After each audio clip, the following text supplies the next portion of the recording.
Good morning. From OPTV, we are here at Zebu Live with Becks. Perfect. Pleasure to meet you. Lovely to meet you. Obviously, powerhouse in the industry, one of the first NFT YouTubers as well. The main thing you're trying to get across is obviously education in the space. Yes.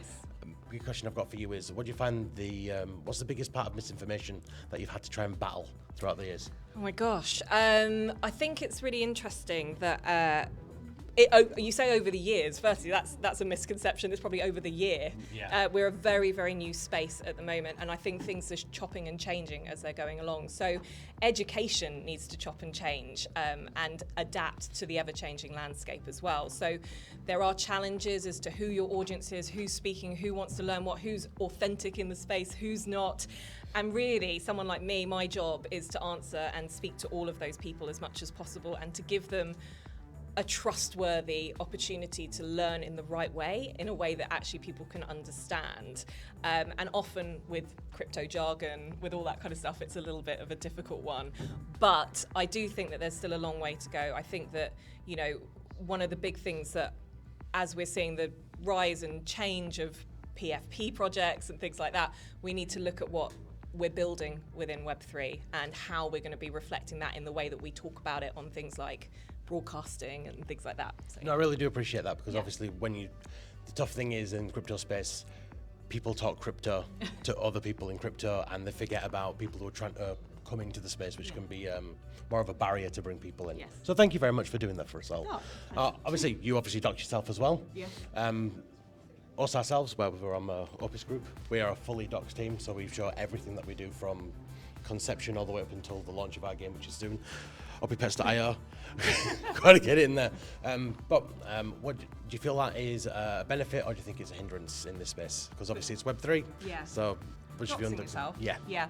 So pros and cons to doxing yourself. For me, if I'm wanting to work with someone or choose a project, I would want doxing is a hugely important thing to do because I need to be able to trust the people that I'm buying into, working with, etc., etc.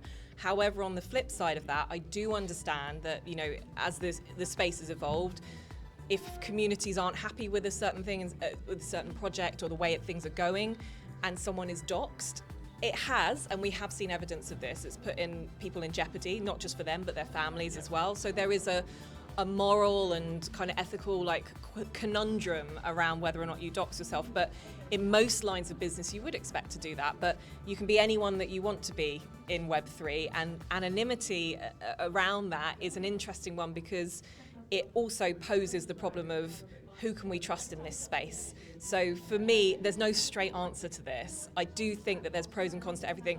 It's all about doing your research, educating yourself, and knowing that you're trusting the right people and you've got enough information to help back up that trust before you move forward with that person, that project, or whatever you're doing within the space. I love that. Obviously, you just come from a Women in Web3 panel. Yes. Obviously, there was a lot of things said, but what would be the main takeaway you would want people to take from that panel today? I would love more women to talk about more the projects that they're doing, what they're building, rather than it being a gender specific conversation. I think we need to have more focus on the good work and amazing work that we're doing, and that means that us ladies have to have more confidence about shouting out about that good work that we're doing. And hopefully we won't have to have more women in Web3 panels in the future, and it will just be, look at these amazing C-suite women that are building incredible things. That's what I'd love to see. Thank you so much for speaking to us. You are absolutely amazing. Thank you so much. Lovely to meet you. Thank you. Becks, perfect. Absolutely perfect.